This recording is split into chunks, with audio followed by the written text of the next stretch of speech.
Magandang umaga, magandang buhay mga kaparikoy. Welcome sa aking YouTube channel at Nel Media TV.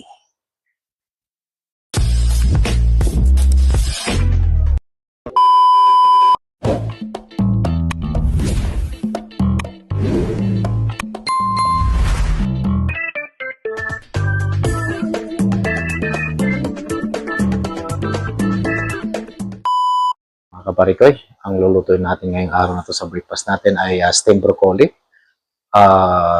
hotdog, at sunny side up. Tara!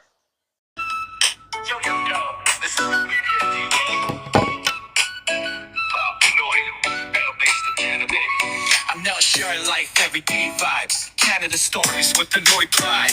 Experience thoughts that out on the seams. Hollow content, you know what I mean. No media TV, let's go. Life in Canada, I'll let you know. Subscribe, like, share. Yan mga kaparikoy, gagawa tayo ng broccoli at hotdog. Breakfast. Pabilisang ano lang ito. Video. Tayo ng hotdog. And broccoli. Steamed broccoli.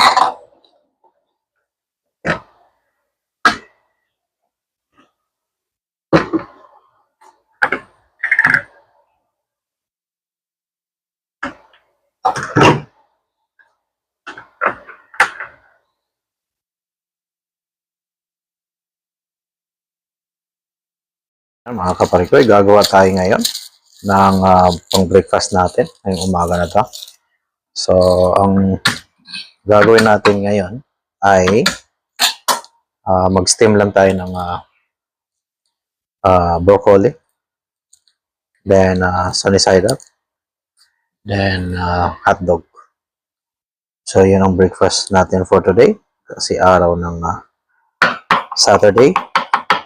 So,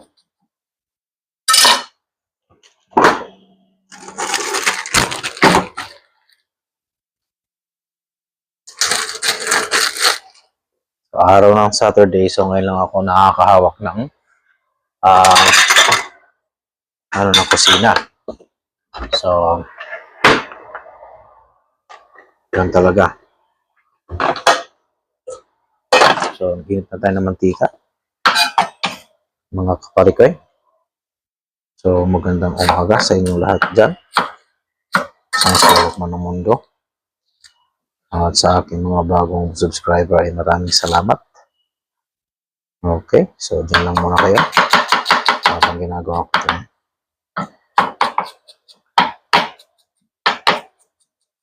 Habang ginagawa ko itong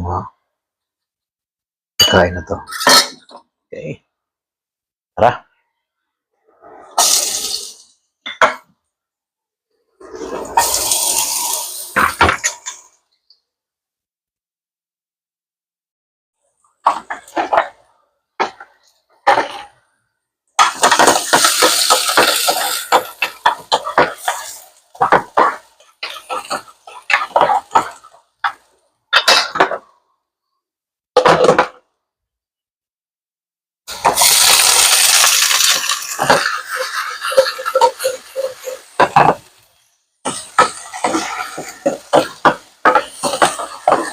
So, ganito lang siya mga kaparikoy. Hindi mo na kailangan patagalin pa.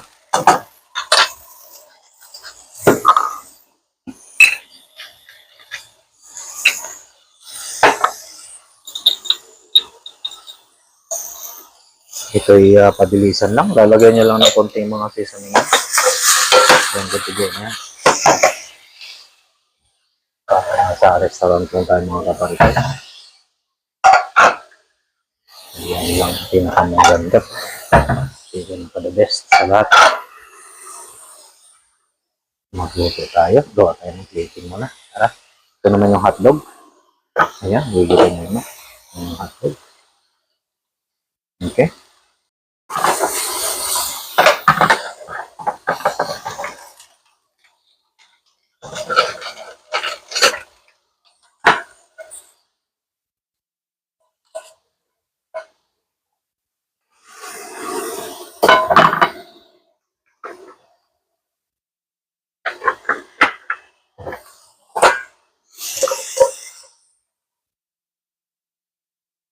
So, ganun lang ang umaga namin ngayon mga kaparikoy.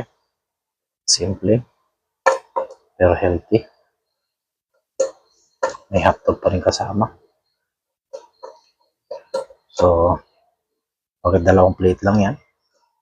Kasi may message sa anak ko. Okay? Ganun lang ka-easy mga kaparikoy. Okay, so gagawa tayo ng itlog. A few moments later. Ganun lang ka-easy yan mga kaparikoy.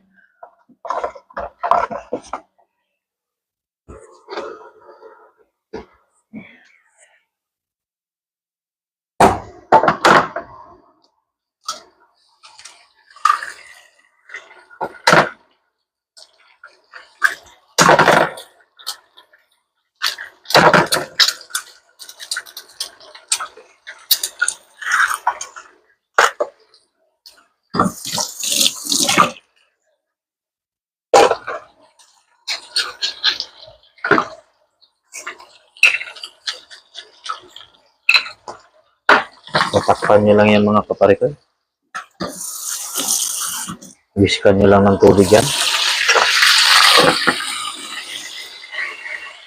Ganun lang kadali yan mga kaparikoy. Para ka lang naglalaro. At luto na yung ano natin. So sa pagkain natin ito, instead na sa labas na rin, ay makakatipid na rin naman tayo. Makakatipid na naman tayo ng almost $50 nito mga kaparikoy kapag marunong kayong magagawa sa bahay lang. Itong pagkain na to ay napaka-social na ang dating nito dahil may broccoli, hotdog at saka itlog. Kung sa breakfast ano tayo ngayon ay sigurado tumataginti na $24 to per plate. So mahigit pa. Di ba? Kontentan lang natin ng konti para bonggang-bongga.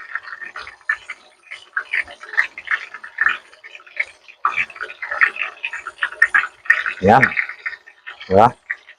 Ayun na mga kaparikoy. Luto na yung mahiwagang sanisanap natin. Ayaw nila yung hilaw kasi kaya talagang niluto. Yan.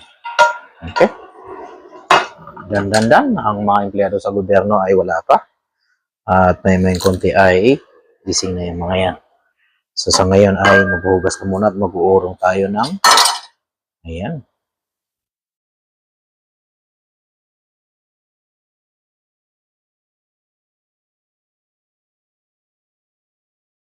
Ayan mga kaparigoy, titikman na natin yung ating breakfast.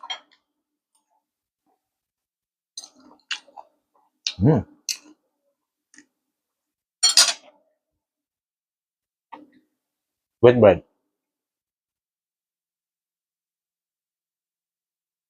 Sarap ng kainan. Bagay ito. Siya nga pala. Bago ang lahat, bago magtatapos ang kwento natin, baka makalimutan ko.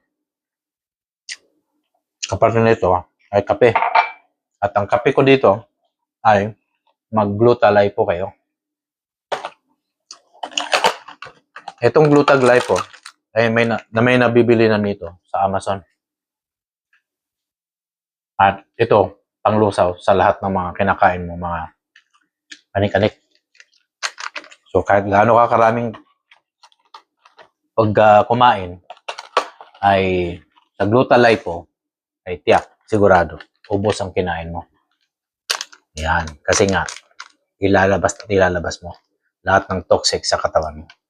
So pangpaliit at pang slim sa tummy ang Gluta-Lipo. So maraming product ito, may Gluta-Lipo iced tea, saka Gluta-Lipo coffee at marami pang iba. So yun, kumukulo na yung tubig at isalin na natin tong Gluta-Lipo natin. Okay?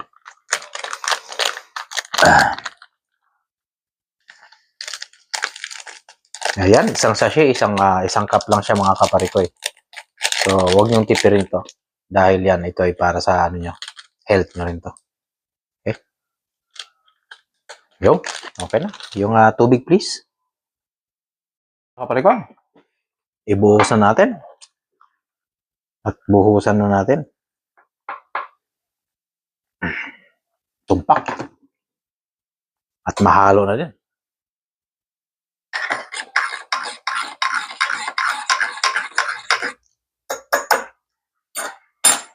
So, bali, ang lasa nito ay may may kagat siya na kape kasi with coffee nga to. Pero hindi siya ganun katapang ang kape. Dahil mas nangibabaw ang herbal nito. So, ang mixture naman nito sa loob ay meron siyang tinatawag na hindi ko maintindihan, dami. Goji berry, tungkat ali, ano mo yun? Yung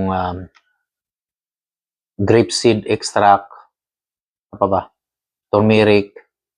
Basta puro mga herbal lang nandito na para pang pa-flush doon sa ano mo.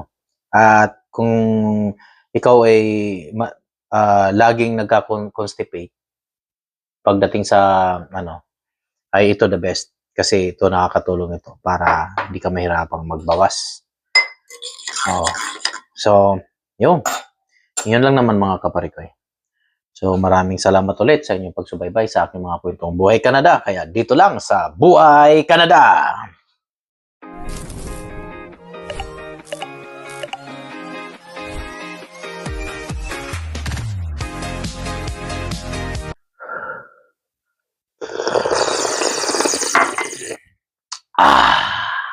Ang init. Sobra. Napaso yung napaso yan. Ayan mga kaparikoy, maraming salamat ulit. At see you then next week. May bago na naman tayong vlog at panoorin nyo at huwag kayong magsasawang magsubaybay sa aking mga kwentong Buhay Canada. Kaya dito lang sa Buhay Canada!